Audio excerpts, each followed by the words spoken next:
Hey there, Dave Keller here with Market Misbehavior.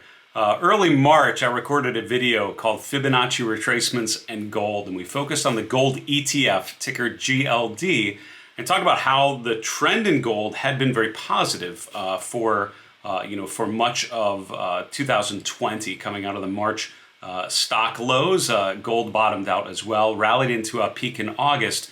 And then from August on, gold was in a position of weakness. However, after bouncing off the 38.2% retracement level, it had then reached the 61.8% retracement level, which is a key Fibonacci level. That's a level of support where a lot of people expect, at the very least, a little bounce. And given the oversold conditions and the performance of gold leading up to that support level, we talked about how it was most likely to bounce from there and go up. Here today, I want to update that analysis of the chart of the GLD, the chart of gold, and prices have indeed rallied off of those levels.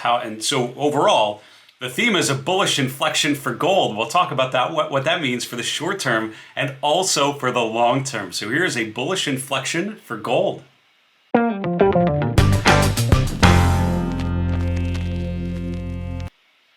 So a lot of people focus on the gold markets, particularly because they're a good gauge of inflation concerns. When people are worried about inflation, they tend to park their assets in something like gold, and that tends to cause a rise. So the fact that the markets have rallied, the fact that interest rates have gone higher through much of the last 6 to 8 months, but gold prices have not gone higher, sort of indicates that there are not a lot of concerns about inflation. However, it's really changed in the last 6 to 8 weeks. We're going to talk about the chart, particularly updating our analysis using Fibonacci retracements. Before we get there yet, I want to tell you, if you're interested in this sort of thinking about investor behavior, decision-making, using charts to understand investor psychology, I hope you'll subscribe to my channel. I'd love to have you along on this ride.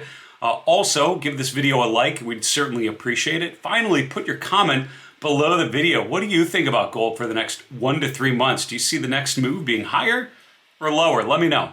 Let's get to the chart.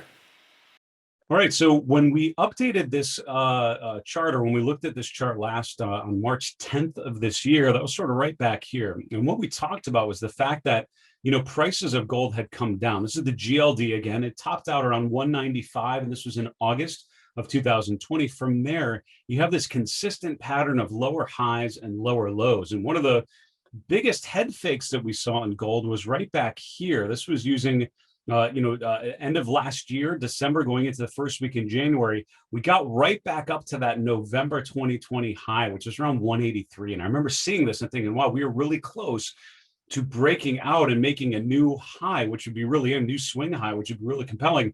We failed right there, very quickly broke down through a trend line using the recent lows, and that indicated a continuation of that downtrend. What happened, though, is we got down to the 61.8% retracement level. The Fibonacci levels are right here. The way you generally think of Fibonacci levels, by the way, is you take a market that has had a huge rise or a huge fall, right? Some sort of big move. And so the rally of gold from the March 2020 low to the August 2020 high gives a big sort of frame of reference, a big general range of the prices of gold over that period. From there, once it started retracing between those extremes, that's where Fibonacci retracements come into play. So the idea is you should find support around 38.2% of this overall distance. Some people consider 50% to be an important level, and then finally 61.8%.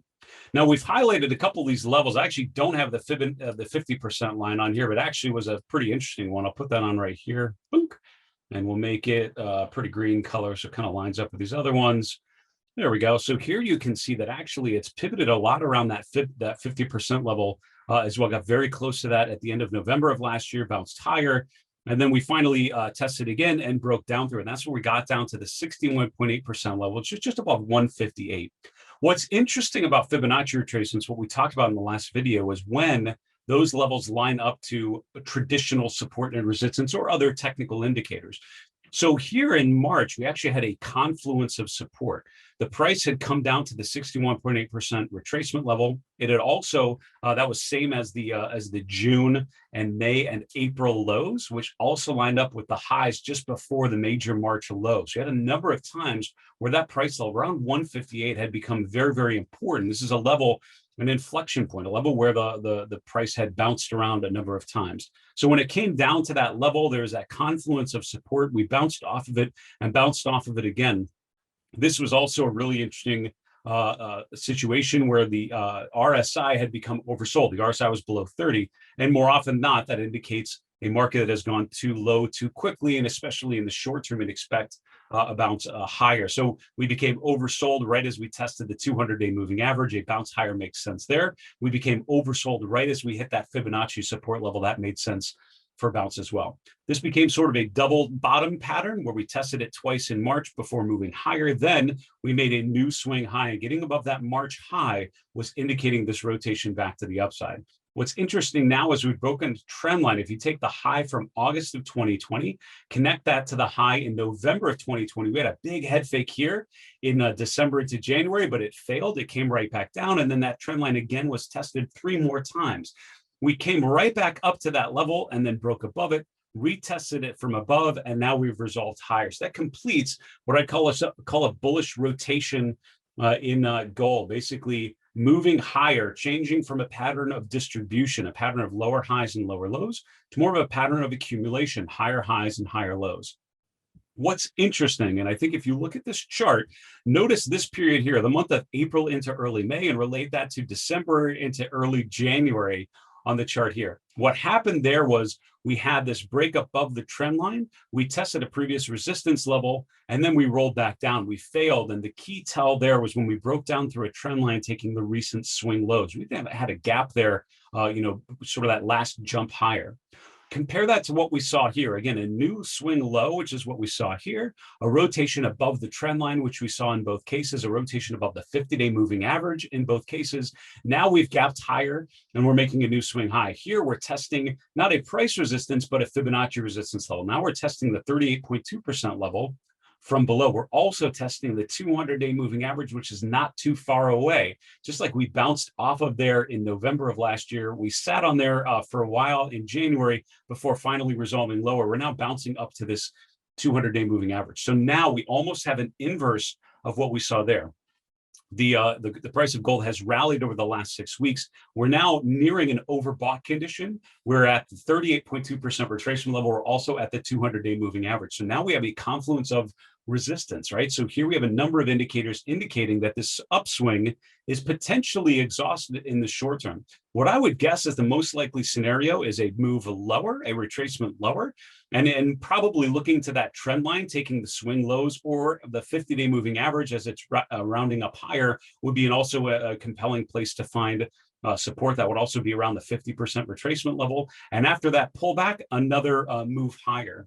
That's the general base case that I would have it on, sort of a similar case to what we've seen in other places. What would tell me I'm wrong out of that is that we break down through this trend line support. That would be the first warning system. That was the signal. That was the indicator that told us in early January that the uptrend that we saw, that potential breakout, was failing and was actually going to rotate lower. So a failure of the trend line using the swing lows would be sort of the first indication that that the support is not holding. Also, if we would break the 50-day, that would be another confirmation, and that would indicate a swing or a move back to the Fibonacci support level around 158 on the GLD.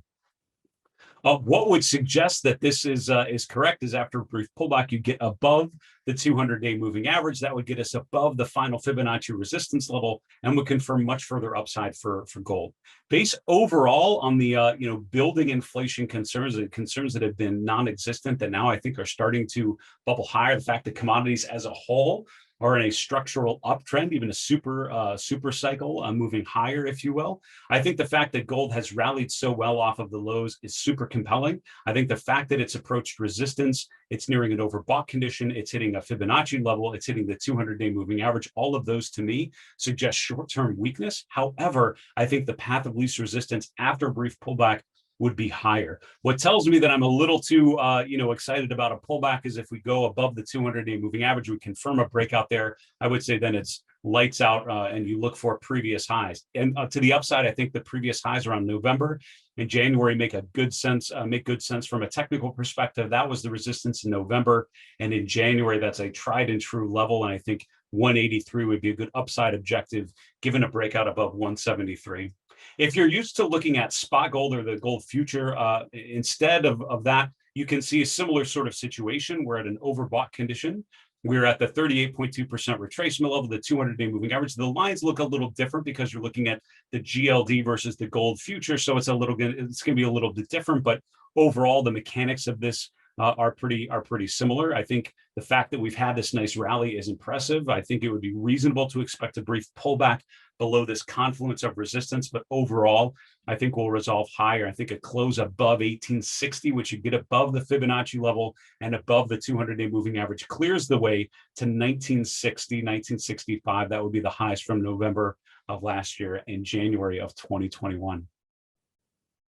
So that's the take. We're updating our call on gold. We talked about the Fibonacci retracements, and it's interesting how they were so important when we looked at that chart in early March. The price has bounced beautifully off of, in line with our expectations. Now all of a sudden we flip the chart and you're having, the opposite. Instead of being oversold at a Fibonacci level, now we're overbought or near that at another Fibonacci level. So expecting a brief pullback at the very least is totally reasonable here. However, I think that could be setting us up for a nice break higher, and a confirmed close above the 200-day moving average above that last Fibonacci level would really clear the way to a much higher move in gold.